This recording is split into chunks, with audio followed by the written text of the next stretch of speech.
मैं अटैची लिए ऑटो में बैठ गई।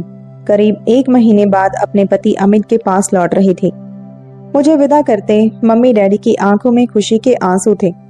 मैंने रास्ते में ऑटो रुकवाकर एक गुलदस्ता और कार्ड खरीदा। कार्ड पर मैंने अपनी लिखावट बदल कर लिखा, हैप्पी बर्थडे सीमा, और फिर ऑटो में बैठ घर चल दी। सीमा मेरा ही नाम है, यानी गुलदस्ता मैंने खुद के पैसे खर्च कर अपने लिए ही खरीदा था।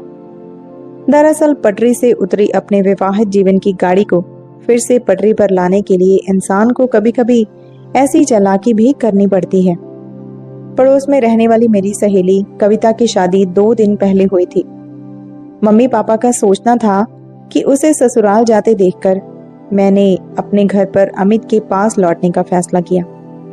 उनका यह सोचना पूरी तरह गलत है।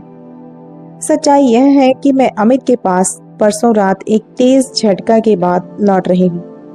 मुझे सामने खड़ी देखकर अमित हक्के बक्के रह गए।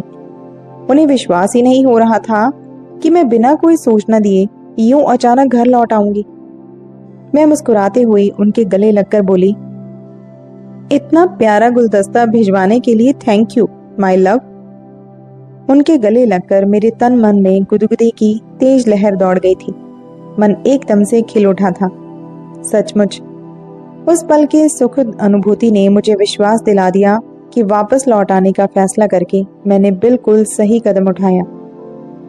तुम्हें यह गुलदस्ता मैंने नहीं भिजवाया है। उनकी आवाज में नाराजगी के भाव मौजूद थे। अब शर्मा क्यों रहे हो? लो, आपसे पहले मैं स्वीकार कर लेती हूँ कि आज सुबह उठने के बाद से मैं आपको बहुत मिस कर रही थी। वैसे एक सवाल का जवाब दो, अगर मैं यहाँ ना आती तो क्या आप आज के दिन भी मुझसे मिलने नहीं आते? क्या सिर्फ गुलदस्ता भेजकर चुप बैठ जाते? यार, यह गुलदस्ता मैंने नहीं भिजवाया है। वे एकदम से चिढ़ उठे। और रही बात तुमसे मिलने आने की, तो तुम मुझे नाराज करके मायके भागी थी। फिर मैं क्यों तुमसे मिलने आता? चलो मान लिया कि आपने यह गुलदस्ता नहीं भेजा है, पर क्या आपको खुशी भी नहीं हुई है मुझे घर आया देखकर? झूठ ही सही, पर कम से कम एक बार तो कह दो कि सीमा वेलकम बैक। Welcome back. उन्हें अब अपनी हंसी रोकने में कठिनाई हो रही थी। I love you my darling. लेकिन क्या? अगर आपने नहीं भेजा है तो फिर यह गुलदस्ता मुझे किसने गिफ्ट किया है? यह तो तुम ही बता सकती हो। मुझसे दूर रहकर किसके साथ चक्कर चला रही हो? मैं आपकी तरह अवैध रिश्ता बनाने में विश्वास नहीं रखती हूँ। बस जिंदगी में जिसे एक बार दिल दे दिया सो दे दिया। अवैध प्रेम करने का शौक मुझे भी नहीं है, पर यह बात तुम्हारी शक्की मन में कभी नहीं घुसेगी। वे एकदम नाराज हो उठे। देखो जी, मैं तो इस मुद्दे को लेकर कभी झगड़ा ना करने का फैसला करके लौटी हूँ, इसलिए मुझे उकसाने की आपकी सारी कोशिशें अब बेकार जाने वाली हैं। उनका गुस्सा कम करने के लिहाज से मैं प्यार भरे अंदाज में मुस्कुरा उठी। तुम तो 1 महीने में ही बहुत समझदार हो गई हो। यह आप सही कह रहे हो। मैं क्या सही कह रहा हूँ? यही कि 1 महीना आपसे दूर रहकर मेरी अक्ल ठिकाने आ गई। तुम तो सचमुच बदल गई हो, वरना तुमने कब अपने को कभी गलत माना है? वे सचमुच बहुत हैरान नजर आ रहे थे। अब क्या सारा दिन हम ऐसी ही बेकार बातें करते रहेंगे? यह मत भूलिए कि आज आपकी जीवन संगिनी का जन्मदिन है। मैंने रूठने का अच्छा अभिनय किया। तुम कौन सा मुझे बताकर लौटी हो जो मैं तुम्हारे लिए एक भव्य पार्टी का आयोजन करके रखता? वे मुझ पर कटाक्ष करने का मौका नहीं चूके। पतिदेव, जरा व्यंग्य और दिल दुखाने वाली बातों पर अपनी पकड़ कमजोर करो प्लीज। आज रविवार की छुट्टी है और मेरा जन्मदिन भी है। आपका क्या बिगड़ जाएगा अगर मुझे आज कुछ मौज मस्ती करा दोगे? साहब, प्यार से कहीं घुमा फिरा लाओ, कोई बढ़िया सा गिफ्ट दे दो। मैं भावुक हो उठी थी। कुछ पलों की खामोशी के बाद वे बोले, वह सब बाद में होगा, पहले सोचकर यह बताओ कि यह गुलदस्ता तुम्हें किसने भेजा होगा?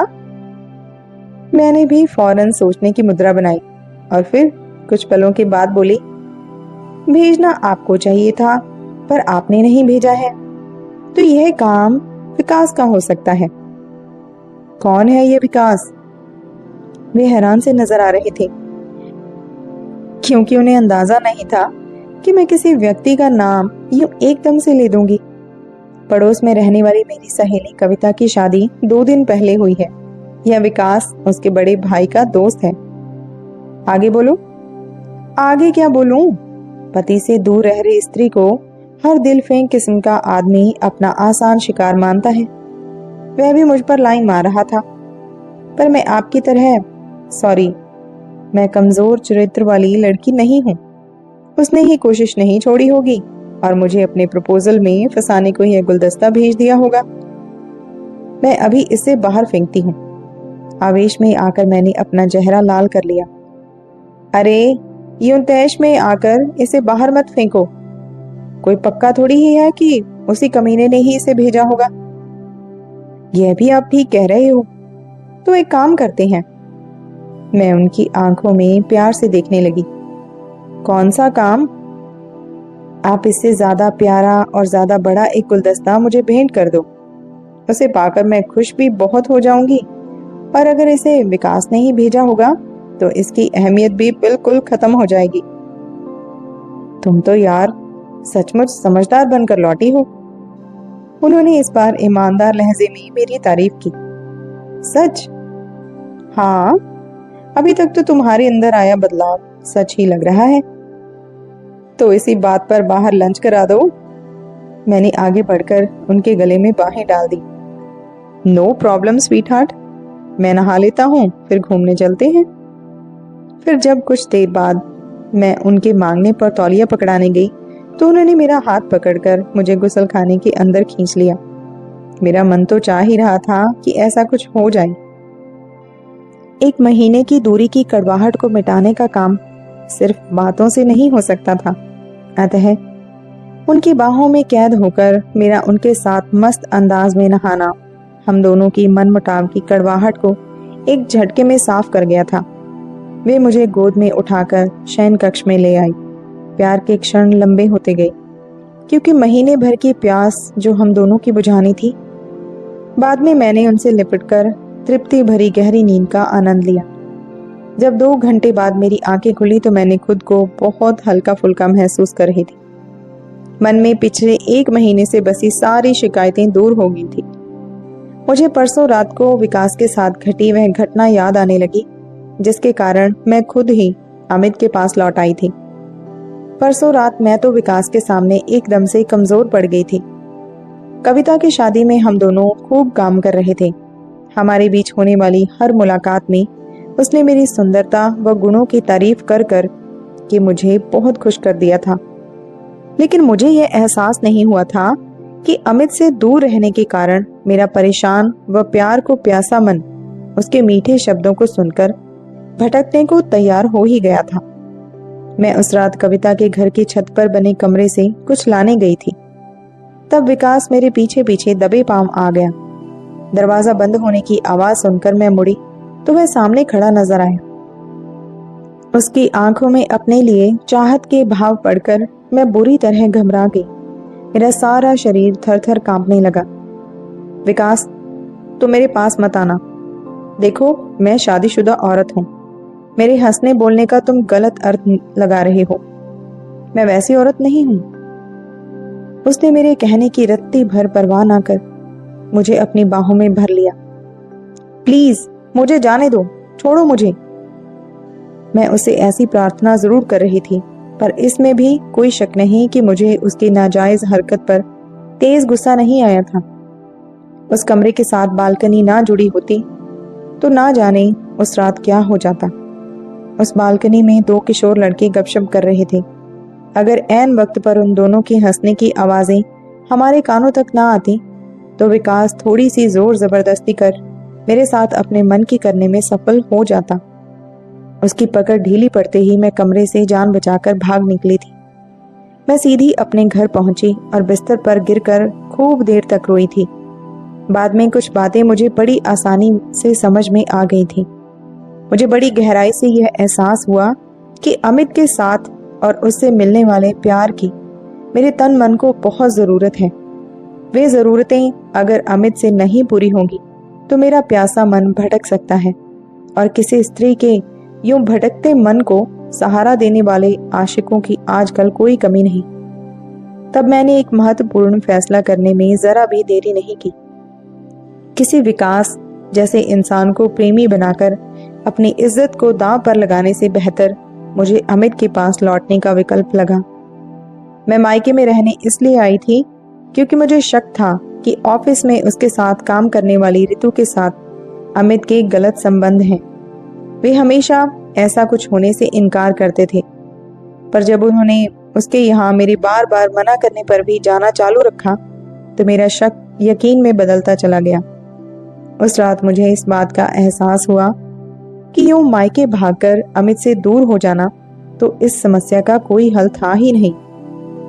यह काम तो अपने पैरों में कुल्हाड़ी मारने जैसा था। यूं दूर रहकर तो मैं अकेले रह रही अमित को रितु से मिलने के ज्यादा मौके उपलब्ध करा रही थी। तभी मैंने अमित के पास लौट आने का फैसला कर लिया था और आज सुबह ऑटो करके लौट भी आई थी। कुछ देर तक सो रहे अमित के चेहरे को प्यार से निहारने के बाद मैंने उनके कान में प्यार से फुसफुसाते हुए कहा, मुझे बहुत जोर से भूख लग रही है जनाब। तो प्यार करना फिर से शुरू कर देता हूँ जाने मन। नींद से निकलते ही उनके दिलो दिमाग पर मौज मस्ती हावी हो गई। अभी तो मेरे पेट में चूहे कूद रहे हैं, तो बोलो खाना खाने कहाँ चले? मेरा चाइनीज खाने का मन है, तो चाइनीज खाने ही चलेंगे। पहले से तो किसी के साथ कहीं जाने का प्रोग्राम नहीं बना रखा है ना? तुम रितु के साथ मेरा कोई प्रोग्राम होने की तरफ इशारा कर रही हो ना? वे एकदम गंभीर नजर आने लगी। बिल्कुल भी नहीं, मैंने झूठ बोला। झूठी। उन्होंने मेरे होंठों पर छोटा सा चुंबन अंकित करने के बाद संजीदा लहजे में कहा, मैं तुम्हें आज फिर से बता देता हूँ कि रितु के साथ मेरा कोई गलत चक्कर, मुझे आप पर पूरा विश्वास है। मैंने उन्हें टोका और हंसकर बोली, मैं तो आपको बस यूं ही छेड़ रही थी, तो अब इस जरा सा छेड़ने का परिणाम भी भुगतो। उन्होंने मुझे अपने आगोश में भरने की कोशिश की जरूर, पर मैंने बहुत फुर्ती दिखाते हुए खुद को बचाया और कूदकर पलंग से नीचे उतर आई। भूखे पेट ना भजन होता है ना प्यार मेरे सरकार। अब फटाफट तैयार हो जाओ ना। ओके, पहले तुम्हारी पेट पूजा कर ही दी जाए, नहीं तो प्यार का कार्यक्रम रुकावट के साथ ही चलेगा। मेरी तरफ हवाई चुंबन उछालकर वे तैयार होने को उठ गई। रितु को लेकर अमित के अड़ियल व्यवहार ने मुझे विकास की तरफ लगभग धकेल ही दिया था।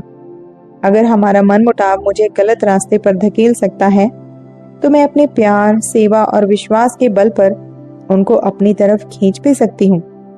उनकी आंखों में अपने लिए गहरी चाहत और प्यार के भावों को पढ़कर मुझे लग रहा है कि बिना शर्त लौटने का फैसला करके मैंने बिल्कुल सही कदम उठाया। तो दोस्तों, आप बताइएगा, अच्छा किया ना मैंने? अच्छी लगी कहानी? लाइक शेयर जरूर करें। चैनल पे नए हो तो चैनल को भी जरूर सब्सक्राइब करें। मिलते हैं नई कहानी के साथ। धन्यवाद।